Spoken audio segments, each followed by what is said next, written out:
9월 23일 사무엘하 3장 27절로 39절 아브넬의 죽음 앞에서입니다. 결국 요압은 부하들을 보내서 아브넬을 헤브론으로 다시 데려오고 그를 죽입니다. 다윗은 그의 죽음을 듣고 이제 울면서 애도하고 장례식을 성대히 치르고 금식합니다. 이러한 다윗의 모습을 통해서 나라는 다시 한번 전쟁의 위기 가운데서 벗어나게 되는 그러한 내용이 기록되고 있습니다. 먼저 아브넬의 죽음과 다윗이 요압을 저주하는 모습이 27절로 30절에 기록되었습니다. 먼저 읽겠습니다. 아브넬이 헤브론으로 돌아오매 요압이 더불어 조용히 말하려는 듯이 그를 데리고 성문 안으로 들어가 거기서 배를 찔러 죽이니 이는 자기 동생 아사엘의 피로 말미암음이더라.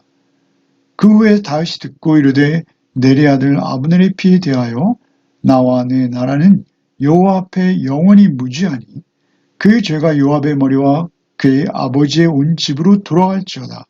또 요압의 집에서 백탁병자나 나병환자나 지팡이를 의지하는 자나 칼에 죽는 자나 양식이 떨어진 자가 끊어지지 아니할지로다 하니라. 요압과 그의 동생 아비새가 아브넬을 죽인 것은 그가 기브온 전쟁에서 자기 동생 아사엘을 죽인 까닭이었더라. 아브넬이 다윗과 평화의 회담을 마치고 이제 이스라엘 전체가 평화 가운데 하나 되어질 수 있는 좋은 계기와 그러한 기회가 된 것이죠. 그런데 요압이 아브넬을 다윗의 허락도 없이 헤브론으로 돌아오도록 한 것입니다. 그리고 27절에 보면 요압이 더불어 조용히 말하려는 듯이 그를 성문 안으로 들어가 거기서 배를 찔러 죽이니 더불어 조용히 말하려는 듯. 이것은 속이는 동작이죠. 이미 그가 치밀한 속임수를 계획하고 상대를 암살하려는 목적으로 그를 무방비 상태로 만드는 것이죠. 상체를 기울이며 더불어 조용히 말하려는 듯 오히려 다정한 모습으로 그를 성문 안으로 데리고 들어갔을 거예요. 그리고는 배를 찔러 암살하려는 것이죠. 이러한 잔인하고 야비한 수법으로 요압은 아브넬을 죽이는 것입니다.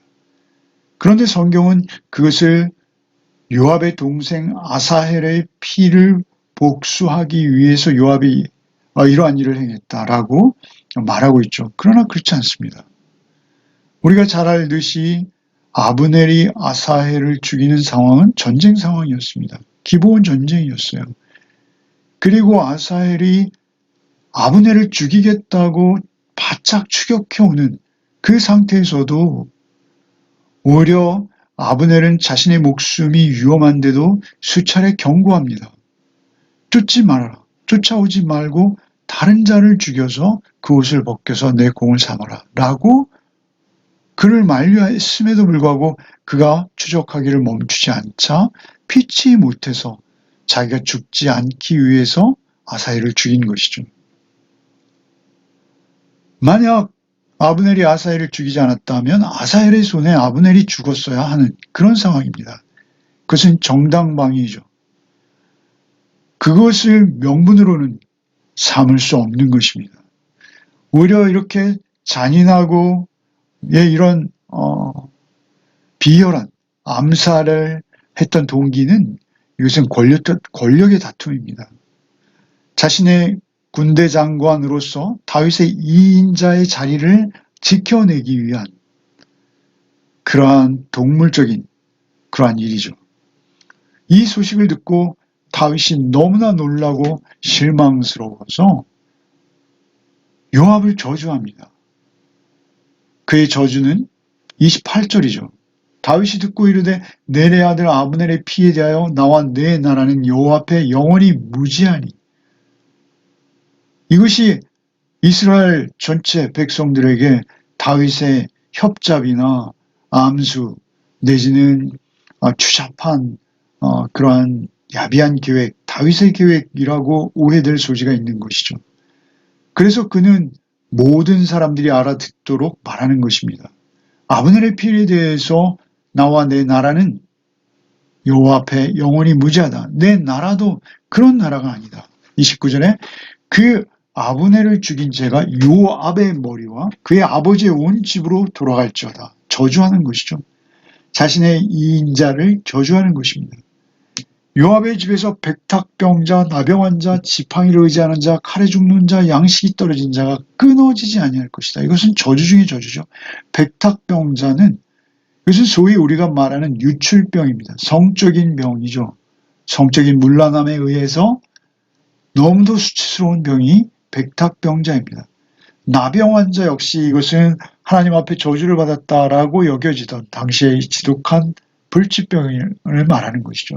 지팡이를 의지하는 자, 이것은 직역하면 물레를 다루는 남자, 남자로서 집 밖에 나오지 못하는 그러한 자, 칼에 죽는 자, 양식이 떨어진 자가 끊어지지 아니할 것이다 라고 저주하는 것이죠. 그것은 왜 그렇습니까?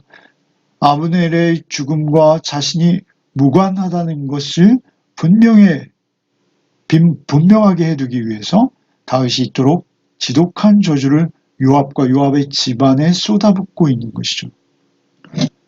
그런데도 불구하고 요압과 그의 동생 아비새가 아브넬을 죽인 것은 기본 전쟁에서 자기 동생 아사엘을 죽인 까닭이라고 성경은 기록해주고 있습니다. 그러나 이것은 이스라엘 전체가 다 알고 있는 사실이죠.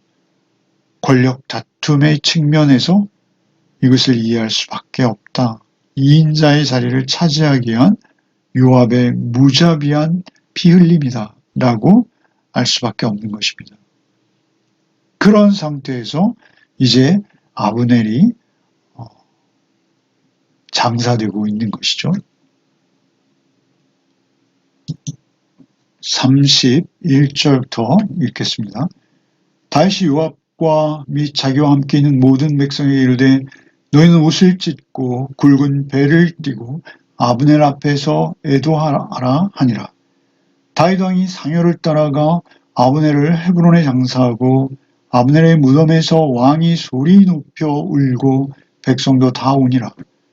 왕이 아브넬을 위하여 애가를 지어 이르되 아브넬의 죽음이 어찌하여 미련한 자의 죽음 같은고 내 손이 결박되지 아니하였고 내 발이 착고에 채이지 아니하였거늘 불의한 자식의 앞에 엎드러진 같이 내가 엎드러졌도다 하매 온 백성이 다시 그를 슬퍼하여 우니라. 서경의 뭇백성이 나와 다윗에게 음식을 권하니 다윗이 맹세하려되 만일 내가 해지기 전에 떡이나 다른 모든 것을 맛보면 하나님이 내게 벌 위에 벌을 내리심이 마땅하니라 하매. 다윗이 이제 아브넬을 장사 지내는 절차를 수행하죠.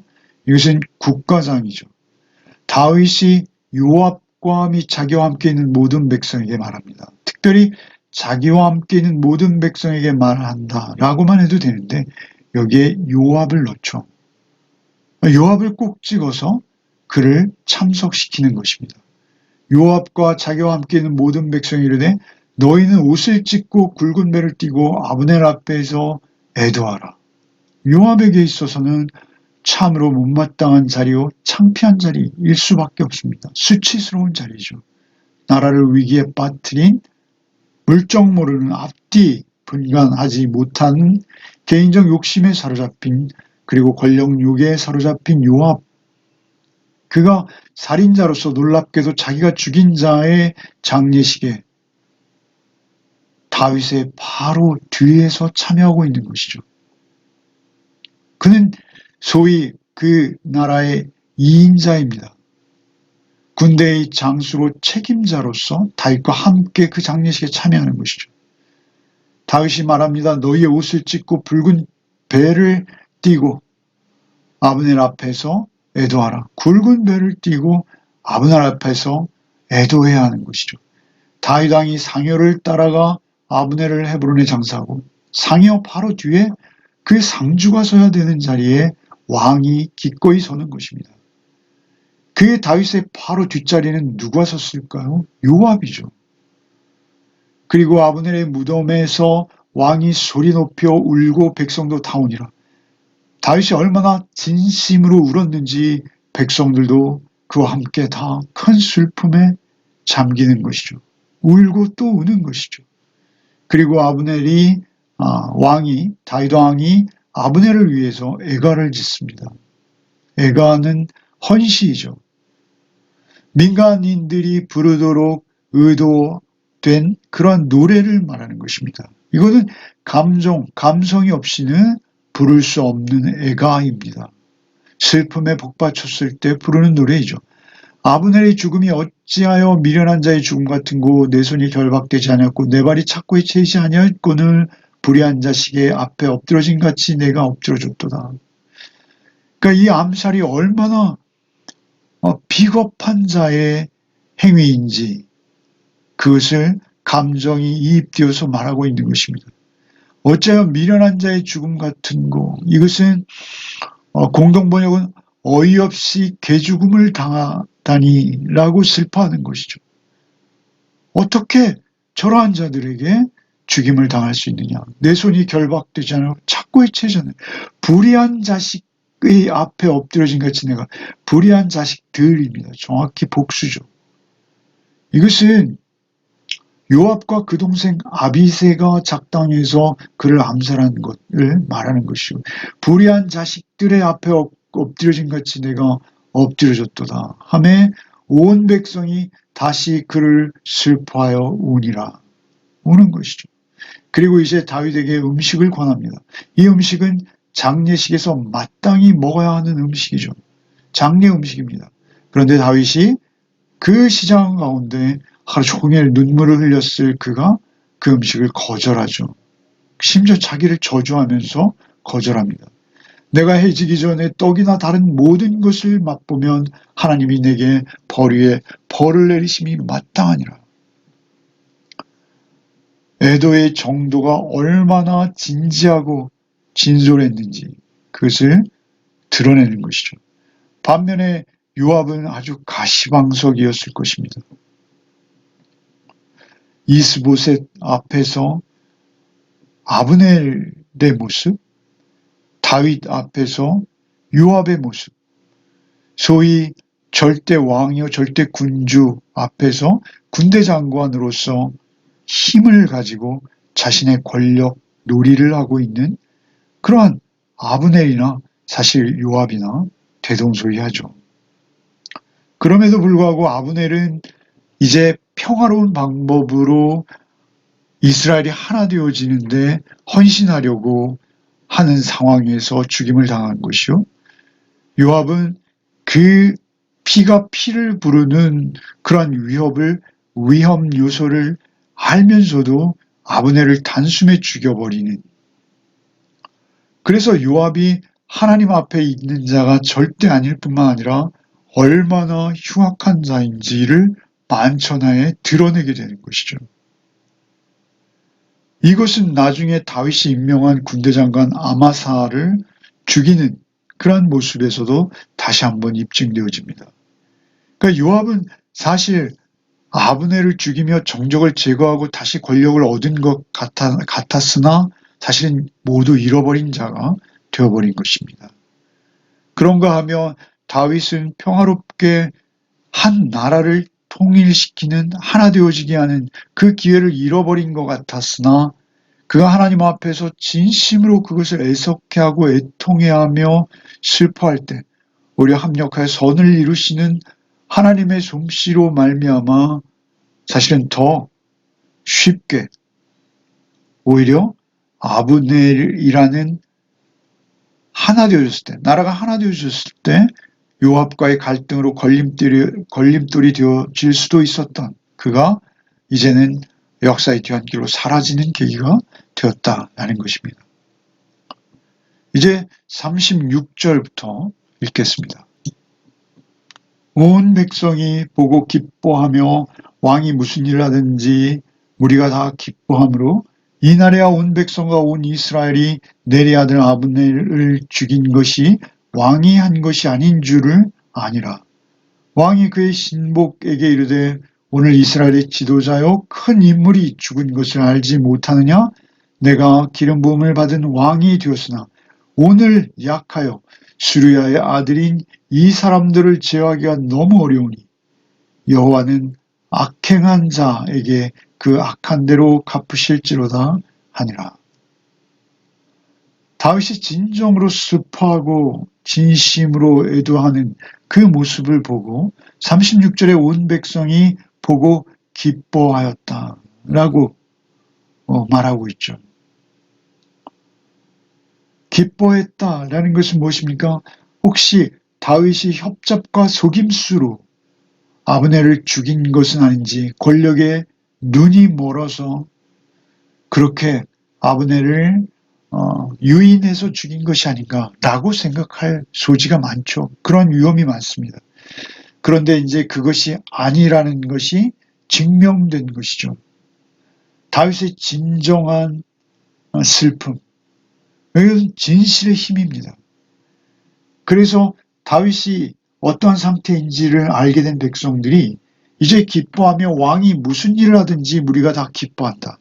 온 백성이 보고 기뻐했다는 것은 저 이스라엘의 모든 장로들, 유다 지파를 제외한 나머지 11지파의 백성들이 모두 다윗의 진정성을 보고 기뻐하게 되었다라는 것이죠. 37절에 이날에야 온 백성과 온 이스라엘이 내리 아들 아브넬을 죽인 것이 왕이 한 것이 아닌 줄을 아니라. 이날에야. 그러니까 그 장례식 그날 전까지는 그들이 다윗을 의심했다라는 것입니다. 넬의 아들 아브넬을 죽인 것이 왕이 아닌 줄을 이제 확실히 알게 되었다라는 것이죠. 그리고 이제 왕이 그 신복들에게 이러한 고백을 하는 것이죠. 오늘날 이스라엘의 지도자여 큰 인물이 죽은 줄 알지 못하느냐. 사실 아브넬은 지도자여 큰 인물이 확실합니다. 북이스라엘을 자기의 손아귀에 넣고 있던 인물이죠. 인물의 됨됨이를 떠나서 그가 능력 있는 자인 것은 확실한 것이죠. 내가 기름 부음을 받은 왕이 되었으나 오늘날과 같이 약하여 수라의 아들인 이 사람들을 제어하기가 너무 어려우니 이것을 문자적으로 번역하면 표준세 번역은 수리아의 아들들이 나보다 더 강하니입니다. 수리아의 아들들, 그 군대 장관 요압이 막강한 권력과 권세를 가지고 있었다라는 것입니다. 여호와는 악행한 자에게 그 악한 대로 갚으실지로다 하니라.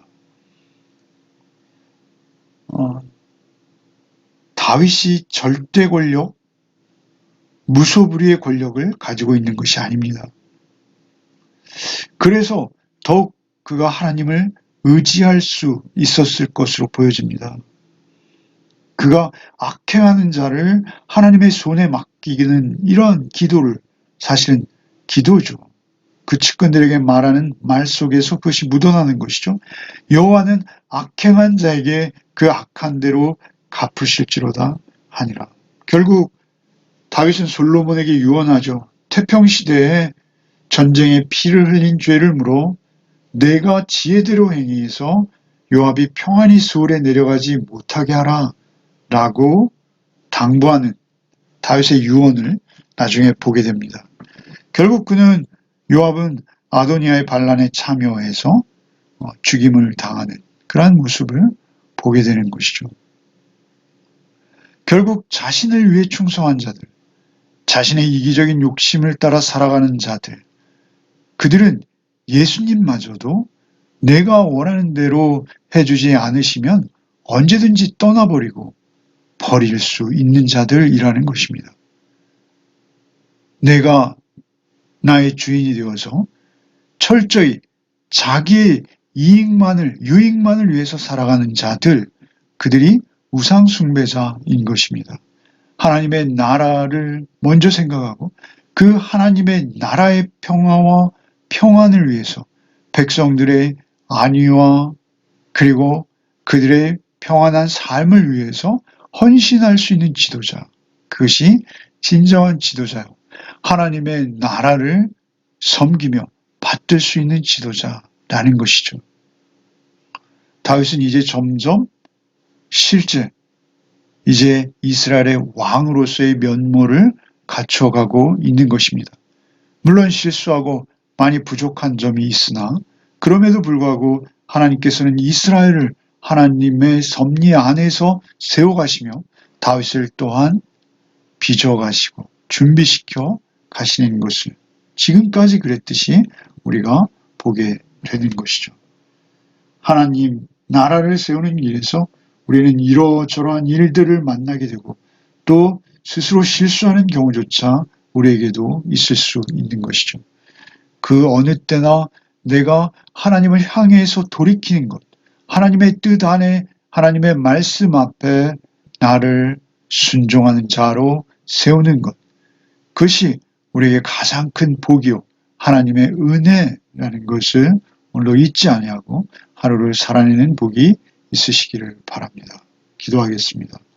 주님, 참으로 요압의 그 욕망과 욕심이 그가 얼마나 수치스러운 상황에 스스로를 빠뜨리는지요.